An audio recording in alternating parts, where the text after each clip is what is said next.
लंबे समय से अमेरिका में प्रवास कर रही भारतीय हिंदी लेखिका डॉक्टर पुष्पा सक्सेना की लिखी हुई कहानी आज सुनिए, कैसी हो निक्की।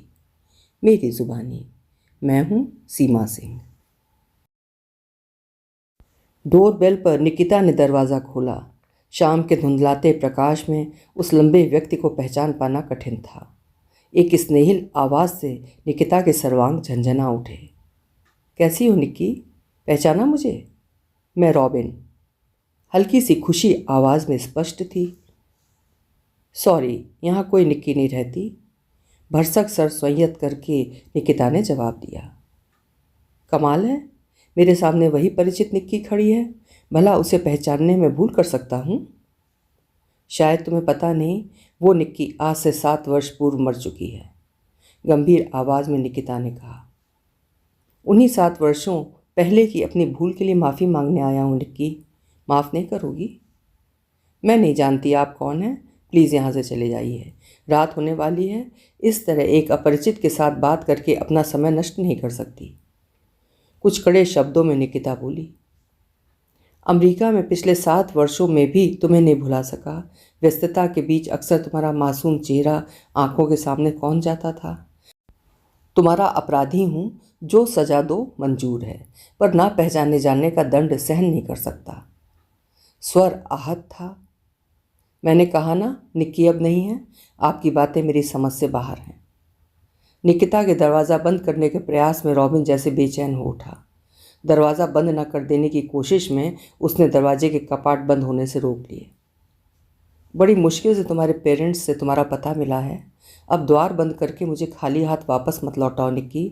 मुझे अपने घर के किसी कोने में जगह दे दो। तुम्हें अपनी कहानी सुनानी है। आपसे कहा ना, मैं निक्की नहीं, निकिता हूँ। मुझे परेशान मत कीजिए। मेरे घर में अजनबियों के लिए कोई जगह नहीं है। देर रात में आपको अपना ठिकाना खोज पाना भी कठिन होगा मिस्टर रॉबिन। जोर लगाकर निकिता ने बाहर खड़े रॉबिन के मुंह पर दरवाज़ा बंद कर दिया। ये भी जानने की कोशिश नहीं की रॉबिन कितनी देर तक उस बंद दरवाजे के बाहर खड़ा रहा, या शायद वो बंद द्वार खुलने की प्रतीक्षा कर रहा हो।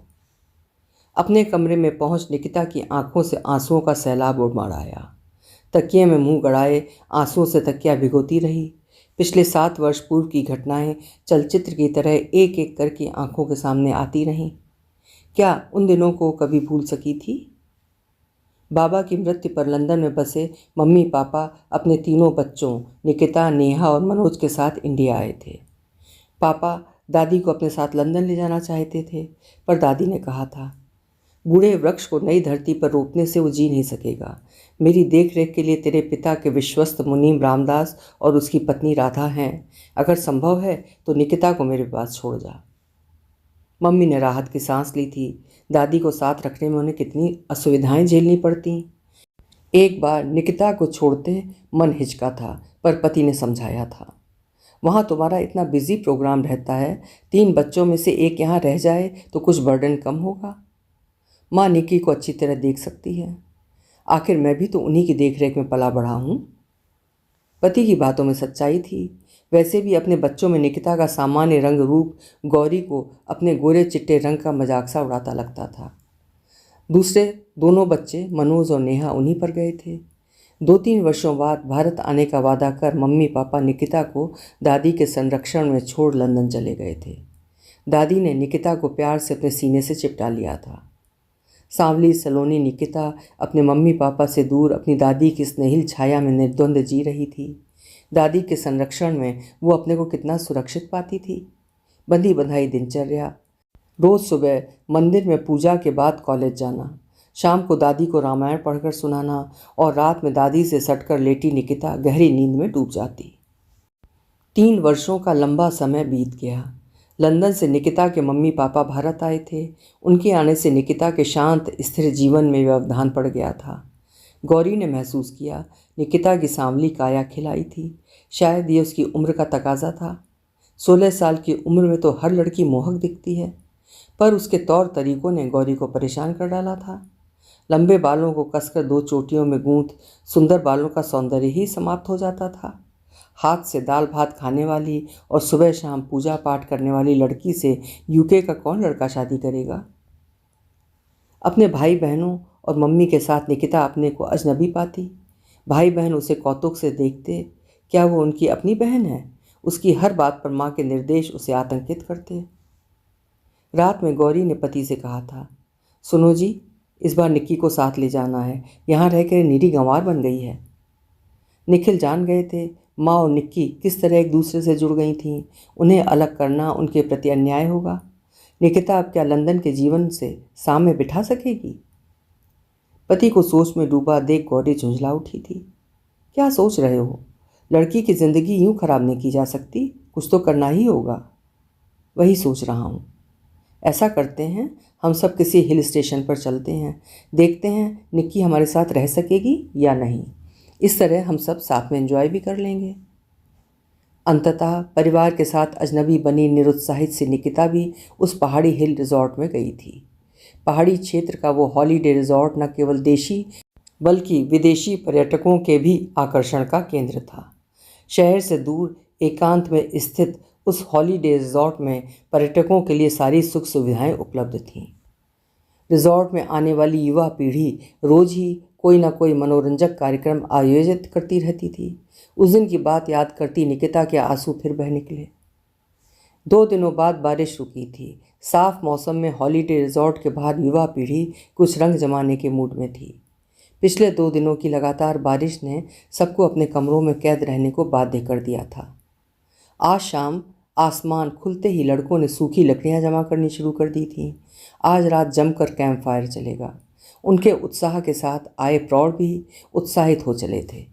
पहाड़ी मौसम का क्या ठिकाना, जब आकाश खुले मौज मना लो, वरना फिर वही डिप्रेसिंग वेदर उन पर हावी हो जाएगा।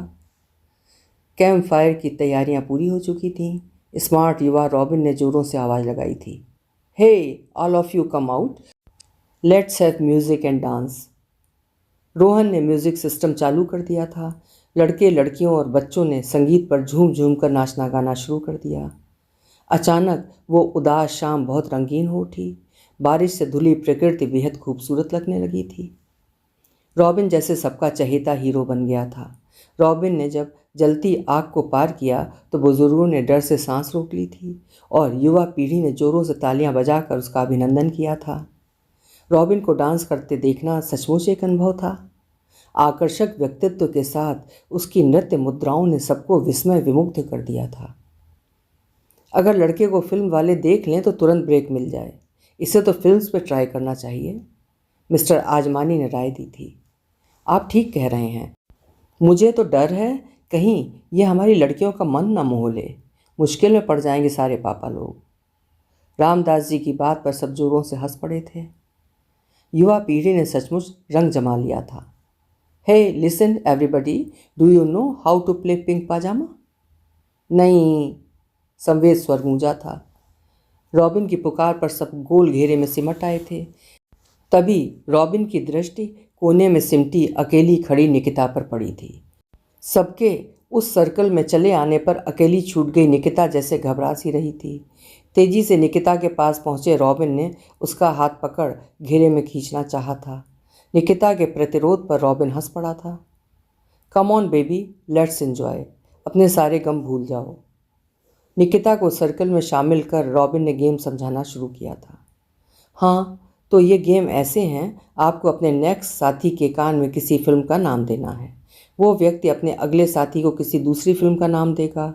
फिल्म के नाम के साथ इन पिंक पजामा जोड़ना है। बस ऐसे ही करते जाना है, समझ गए? यस, उत्साहपूर्ण स्वर उभरे थे। एक दूसरे के कान में पिक्चर का नाम फुसफुसाते सर्कल पूरा हो गया था। दिल दे के देखो इन पिंक पजामा। हंसी का दौर पड़ गया था। हम आपके हैं कौन? इन पिंक पजामा। अजीब समा बन गया था। कुछ अजीबो गरीब नामों के साथ जुड़कर पिंक पजामा बेहद सेक्सी बन गया था। निकिता की बारी आते ही मौन छा गया। रॉबिन उसके पास आया। हाय निकिता बेबी, बोलती क्यों नहीं? निकिता जैसे और सिमट गई थी। हे व्हाट इज़ रॉन्ग, तुम खेल समझ गई ना? निकिता ने हाँ में सिर हिलाया था। फिर बोलती क्यों नहीं? निकिता फिर चुप रही। निकिता के मौन पर सबको नाराज़गी थी। मम्मी की तो नाक ही कट गई। इस लड़की की वजह से उन्हें कितनी शर्मिंदगी उठानी पड़ती है। निकिता के कंधे जोर से दबा उन्होंने अपना गुस्सा उतारा था। यू सिली गर्ल, अगर दिमाग नहीं है तो खेल में शामिल क्यों हुई? अब बोल भी दे। फुसफुसाहट में कहे गए माँ के शब्द निकिता को आतंकित कर गए। घर पर रोज उनके निर्देश डांट सुनती निकिता अब क्या चुप रह सकती थी? सेक्सी गर्ल इन पिंक पजामा। हंसी के फव्वारे छूट गए थे। सबकी दृष्टि निकिता की पिंक सलवार पर पड़ गई थी। What A coincidence. सबकी हंसी पर हथेलियों में मुंह छिपा निकिता अपने कॉटेज की ओर दौड़ गई थी। दूर तक लोगों की हंसी उसका पीछा करती रही थी। कमरे के पलंग पर औंधी पड़ी निकिता रोती जा रही थी। तभी दरवाजे पर दस्तक हुई थी। मैं आई कम इन? निकिता घबरा उठी थी। जल्दी से आंसू पोंछ दरवाज़ा खोला था। सामने रॉबिन खड़ा था। हे बेबी, व्हाट इज़ दिस? आंसुओं में डूबी राजकुमारी, तुम्हें क्या तकलीफ है? क्या हुआ? रॉबिन सचमुच कंसर्न दिख रहा था। रॉबिन की सहानुभूति पर निकिता के आंसू फिर बह चले थे। आश्चर्य से रॉबिन ने उसकी ठोड़ी उठाकर फिर पूछा था, कम ऑन, क्या हुआ निक्की बेबी? कुछ नहीं। फिर रोती क्यों हो? हमें ये सब गंदी बातें अच्छी नहीं लगती। रॉबिन ठठाकर हंस पड़ा था। ओह गॉड, तुम खेल को सीरियसली लेती हो? खेल में क्या ऐसी बातें कही जाती हैं? हमारे बारे में सब क्या सोचते होंगे? पागल, सिंपली मैड। अरे ये खेल है, कोई इन बातों को सीरियसली नहीं लेता। सच तो ये है, तुम्हारी वहाँ से एब्सेंस का भी किसी ने नोटिस नहीं लिया। फिर तुम यहाँ कैसे आए? क्योंकि मैंने तुम्हारी एब्सेंस फील की थी निक्की बेबी। तुम सबसे अलग लड़की जो हो। अपनी बात खत्म करते रॉबिन ने प्यार से निक्की के माथे पर झूलाई लट संवार दी। निकिता सिहर उठी। Are you feeling cold? Nikita ने नहीं में सिर हिलाया था। अच्छा, तो आज से हम दोनों दोस्त हुए, बोलो मंजूर है? रॉबिन ने अपनी हथेली खोल आगे बढ़ा दी थी। निकिता उस खुले हाथ पर अपना हाथ देती हिचक रही थी। रॉबिन ने उसका हाथ पकड़ अपनी हथेली पर जोर से दबाया था। अब हम दोस्त हैं। नाउ नो मोर क्राइंग। चलो एक कप कॉफ़ी हो जाए। हम कॉफ़ी नहीं पीते। फिर क्या दूध पीती हो? रॉबिन शरारत में मुस्कुरा रहा था। हाँ, कहते हुए निकिता शर्मा गई थी। चलो आज मैं कॉफ़ी बनाता हूँ, टेस्ट करके देखोगी तो दूसरे के हाथ की कॉफ़ी कभी नहीं पियोगी। निकिता असमंजस में पड़ गई थी। रॉबिन उसको लगभग खींचता सा अपने कॉटेज में ले गया था। निकिता को एक कुर्सी पर बैठा उसने 2 कप कॉफ़ी तैयार की थी। विस्मित निकिता उसे देखती रह गई थी। कॉफ़ी का मग निकिता को थमा उसने म्यूज़िक सिस्टम ऑन किया था। पहला पहला प्यार है। निकिता रोमांचित हो उठी थी, जैसे वो सपनों में जाग रही थी। तुम्हें डांस आता है? नहीं। सीखोगी? नहीं, हमें शर्म आती है। Silly girl. किसी को भी आर्ट को सीखने में शर्म क्यों? मैं डांस करता अच्छा नहीं लगता? निकिता चुप रह गई थी। रॉबिन को डांस करते देख सब मुग्ध रह जाते थे। जिस दिन उसने जलती आग को डांस करते हुए पार किया था, सब विस्मय विमुग्ध रह गए थे। अच्छे लगते हो, संकोच से निकिता कह सकी। लो, आज से ही मैं तुम्हें डांस सिखाता हूँ। निकिता का हाथ पकड़ रॉबिन ने स्टेप्स सिखाने शुरू किए। सपने जीती अभिभूत सी निकिता उसके साथ स्टेप्स दोहराती गई। गुड, तुम जल्दी अच्छा डांस करने लग जाओगी। कल से इसी समय प्रैक्टिस के लिए आऊँगा। हम क्या सचमुच डांस कर पाएंगे? भोली दृष्टि रॉबिन पर निबद्ध थी। सिर्फ डांस ही नहीं कर पाओगी, बल्कि मेरी डांस पार्टनर भी बनोगी। तुम्हारी डांस पार्टनर? निकिता विस्मित थी। निक्की, तुम टैलेंटेड लड़की हो। मुझे पूरा यकीन है मेरी दोस्त, अपनी परफॉर्मेंस से सबको मुग्ध कर दोगी। प्यार और विश्वास से निकिता की हथेली पर किस करके रॉबिन ने कहा। निकिता का शरीर जैसे अवश हो गया था। उस दिन से रोज रॉबिन निकिता को डांस सिखाने आता था। निकिता भी जैसे डांस के पीछे पागल हो उठी थी। रॉबिन के प्रति निकिता के मन में अनजाने ही चाहत का एक नन्हा सा अंकुर पनप आया था। रॉबिन की मीठी बातें निकिता को रोमांचित कर जाती। वो सपनों में जी रही थी। सपनों का राजकुमार रॉबिन था। 16 साल की निक्की सोचती रॉबिन भी उसे चाहता है, वरना वो उसके लिए अपना कीमती वक्त क्यों व्यर्थ करता। 10 दिन बीत चुके थे। वो आखिरी दिन था। सबको अपने अपने घर वापस लौटना था। निकिता बेहद उदास थी। अंतिम दिन डांस का प्रोग्राम था। अंतिम डांस परफॉर्मेंस देखने को सब हॉल में जमा थे। म्यूज़िक शुरू होते ही जोड़ियां डांस फ्लोर पर आ गईं। एक तरफ खड़ी निकिता का हाथ पकड़ रॉबिन डांसिंग फ्लोर पर ले गया। निकिता की बहन नेहा चौंक गई। वो सोच भी नहीं सकती थी कि निकिता भी डांस कर सकती थी। रॉबिन के कंधे पर हाथ धरे निकिता के पैरों में जैसे पंख लग गए थे। दोनों की जोड़ी बेहद मोहक और दर्शनीय थी। मुस्कुराती नेहा परी सी लग रही थी। गीत चल रहा था, इट्स माई लाइफ। निकिता सपनों में जी रही थी कि अचानक रॉबिन ने कहा, मैं अमेरिका जा रहा हूँ निक्की बेबी, पर तुम अपनी डांसिंग की प्रैक्टिस करती रहना। मैंने देख लिया है तुम्हें डांस का टैलेंट है। प्रैक्टिस से तुम बहुत आगे जाओगी, इस बात का मुझे पूरा यकीन है। नहीं, तुम हमें छोड़कर नहीं जाओ रॉबिन। तुमने हमसे दोस्ती क्यों की रॉबिन? निकिता का स्वर भीग गया था, सुंदर आंखों में आंसू छलक आए थे। क्योंकि तुम एक अच्छी लड़की हो, दूसरी लड़कियों से बहुत अलग। तुम हमेशा याद रहोगी। नाउ चीयर अप निक्की, मुझे अपने फ्यूचर के लिए जाना ही होगा। It's my life. निकिता का हाथ छोड़कर रॉबिन दूसरी लड़की का हाथ पकड़ डांसिंग फ्लोर पर आ गया। नम आंखों के साथ बेहद उदास निकिता जब कॉटेज पहुंची तो मम्मी को पापा से कहते सुना, रॉबिन ने निक्की को डांस सिखाने के पैसे तो ज़रूर बहुत लिए, पर लड़की को ढंग का डांस ज़रूर सिखा दिया। वो तो उसे सिखाना ही नहीं चाहता था, पर अमेरिका जाने के लिए उसे पैसे चाहिए थे, इसलिए पैसे लेकर मान गया। नहीं नहीं, ये झूठ है, वो हमारा दोस्त है। पलंग पर औंधी पड़ी निकिता सिसकियां लेकर रो पड़ी। दोस्ती के नाम पर इतना बड़ा धोखा क्यों रॉबिन? क्यों झूठे सपने दिखाए? कितने ही दिन निकिता सामान्य नहीं हो सकी। दादी के अलावा उसकी उदासी पर किसी का ध्यान नहीं गया। दादी प्यार से कारण पूछती रही, पर निकिता क्या उन्हें सच बता सकती थी? पापा मम्मी की लंदन वापसी का समय आ गया था। निकिता ने दृढ़ शब्दों में उनके साथ जाने से मना कर दिया। पापा के बहुत समझाने पर भी निकिता नहीं मानी। अंततः उन्हें निकिता को दादी के साथ छोड़कर ही जाना पड़ा। जाते जाते गौरी झुंझला रही थी, नाराज़गी पति पर उतारी। देख लिया यहाँ छोड़ने का नतीजा, अब इसका न जाने क्या फ्यूचर होगा। परेशान मत हो, सब ठीक ही होगा। हमें निक्की पर जोर नहीं डालना चाहिए। मम्मी पापा के लंदन चले जाने के बाद अचानक एक दिन निकिता ने अपने आंसू पोंछ डाले। दृढ़ निश्चय के साथ दादी से कहा था, दादी हम अपनी पढ़ाई पूरी करने के साथ नृत्य भी सीखना चाहते हैं। पढ़ाई के साथ नृत्य सीखने की इच्छा ने दादी को विस्मित कर दिया था, पर निकिता के बार बार के अनुरोध पर दादी को स्वीकृति देनी ही पड़ी थी। 7 वर्षों की कठिन तपस्या के बाद आज निकिता का अपना रौनक नृत्य कला केंद्र शहर का प्रसिद्ध नृत्य कला केंद्र है। निकिता और उसके स्टूडेंट्स के जगह जगह कार्यक्रम होते रहते हैं। निकिता की प्रसिद्धि दूर दूर तक पहुंच चुकी है और आज 7 वर्षों बाद रॉबिन वापस आया है। निकिता उससे क्यों नहीं मिली, जिसे चाह कर भी कभी भुला नहीं सकी, जो उसकी प्रेरणा रहा है, उसे बंद दरवाजे से लौटा क्यों दिया? क्यों निक्की, क्यों? रात भर बेचैनी से करवटें बदलती निकिता बहुत सवेरे पलंग से उठ गई। समझ नहीं पा रही थी कि वो क्या करे। क्या रॉबिन अभी भी उसके बंद द्वार पर खड़ा होगा? अभी सूर्योदय नहीं हुआ था। अचानक अपनी इस सोच पर बंद दरवाजे के कपाट खोल निकिता उस हल्के अंधेरे में रॉबिन को देख पाने की कोशिश कर रही थी। नहीं, रॉबिन वहाँ नहीं था। निराशा ने निकिता का अवसाद बढ़ा दिया। कल शाम उसने ही तो रॉबिन को खाली हाथ लौटाया था, फिर क्यों उसके लौटने का इंतज़ार कर रही थी? 16 वर्ष की उम्र का उसका पहला और अंतिम प्यार वापस आया, वो उसे खो बैठी। पिछले 7 वर्षों में मम्मी पापा और दादी ने ना जाने कितने रिश्तों के लिए उसकी हाँ पाने का प्रयास किया, पर निकिता ने हाँ नहीं की। क्यों? क्या वो जानती नहीं थी क्या कहना चाहता था रॉबिन उससे? मौका भी नहीं दिया उसने।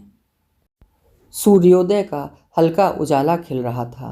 निराश निकिता ने दरवाज़ा बंद करने का प्रयास किया तो अचानक गुलाब के फूल के साथ एक बंद लिफाफे पर उसकी दृष्टि पड़ी। लिफाफा उठाकर निकिता ने कमरे में रोशनी जलाकर लिफाफा खोला। तेजी से दिल धड़क रहा था। पत्र उसी के नाम था। निकिता, तुम्हें अपनी निक्की कहने का अधिकार खो बैठा हूँ। दोस्त बना था, पर दोस्ती की जगह सौदा किया था। अपनी महत्वाकांक्षा पूरी करने के लिए तुम्हें धोखा देने का अक्षम्य अपराध किया है। अपना अपराध जानते हुए भी तुमसे माफ़ी की आशा कर रहा था। तुम्हारी सफलता के लिए बहुत बधाई। यहाँ आकर पता लगा आज से 7 वर्ष पहले की भोली निक्की सुप्रसिद्ध नृत्यांगना के रूप में अपनी पहचान बना चुकी है। तुम्हारे लिए बहुत खुश हूँ निकिता। अमेरिका बहुत बड़े बड़े सपने लेकर गया था, सफलता भी मिली। मेरा डांसिंग स्कूल प्रसिद्ध हो रहा था, उन्हीं दिनों अमेरिकन युवती नैन्सी मेरी ज़िंदगी में आई। उसका सौंदर्य और उसकी मादक अदाएं मुझे आकृष्ट करने लगीं। मेरे नृत्य की साथिन बनकर वो मेरे जीवन में अपनी जगह बनाने लगी। उसके साथ अपने को पूर्ण पाने लगा था। अब मेरे पास धन भी आने लगा था। एक बड़े कार्यक्रम में परफॉर्मेंस के लिए हमें इनवाइट किया गया था। आयोजक फ्रांस का एक उद्योगपति था। नैन्सी के रूप सौंदर्य ने उसे नैन्सी का दीवाना बना दिया। मेरी जानकारी के बिना नैन्सी उससे अक्सर मिलती थी और एक दिन अप्रत्याशित घटा। एक छोटे से पत्र में नैन्सी ने लिखा था वो उस उद्योगपति के साथ हमेशा के लिए फ्रांस जा रही थी। उसके धोखे से मैं टूट गया। उस दिन मुझे तुम बहुत याद आई। तुम्हारा आंसुओं के साथ कहना, मुझसे दोस्ती क्यों की थी रॉबिन, मुझे छोड़कर मत जाओ। सच कहूँ, उस दिन मैंने जाना किसी के धोखे से दिल टूटना कितनी पीड़ा देता है। कई दिनों तक सोचने के बाद लगा दोस्त बनकर तुम्हें धोखा देकर जो दुख पहुंचाया है उसकी माफ़ी मांग कर ही मुझे शांति मिलेगी। तुमने माफ़ नहीं किया, इसके लिए तुमसे नाराज़ नहीं हूँ, यही ठीक था। क्षमा करना, एक बात पूछने से अपने को नहीं रोक पा रहा हूँ। तुमने नृत्य को क्यों अपने जीवन का लक्ष्य चुना? मन में एक भ्रम है, कहीं इसके पीछे मेरी प्रेरणा तो नहीं, लेकिन ये मेरा भ्रम ही है। जानता हूँ इतना सौभाग्यशाली नहीं हूँ।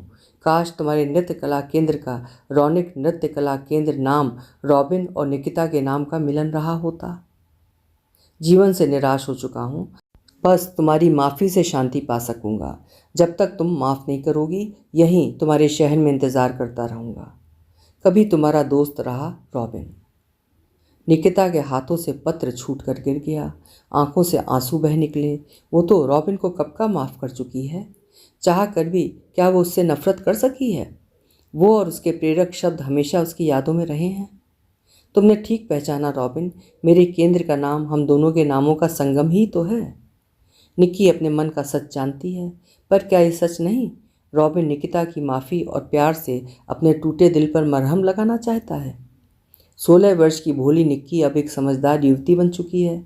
उसका अपना जीवन शांत नदी सा बह रहा है। रॉबिन का उसके जीवन में प्रवेश क्या उस शांत जल में तूफान नहीं ला देगा? कब कहाँ रॉबिन फिर किसी महत्वाकांक्षा के पीछे उसे दोबारा अकेला ना छोड़ जाए। उसे अब किसी के सहारे की ज़रूरत नहीं है। नहीं निक्की, ये तेरी अपनी ज़िंदगी है, इसे अपनी तरह से जी। इट्स माई लाइफ, निक्की गुनगुना रही थी। सूर्य की रश्मियाँ कमरे को ज्योतिर्मय बना गई थीं। अभी आप सुन रहे थे एक प्यारी सी कहानी, कैसी हो निक्की। उम्मीद है कहानी आपको पसंद आई होगी। हिंदी की खूबसूरत और उम्दा कहानियाँ सुनते रहने के लिए मेरे चैनल्स को सब्सक्राइब करना ना भूलिएगा। कहानी अगर पसंद आती है तो उसे लाइक ज़रूर करें और शेयर भी करें। बहुत बहुत धन्यवाद।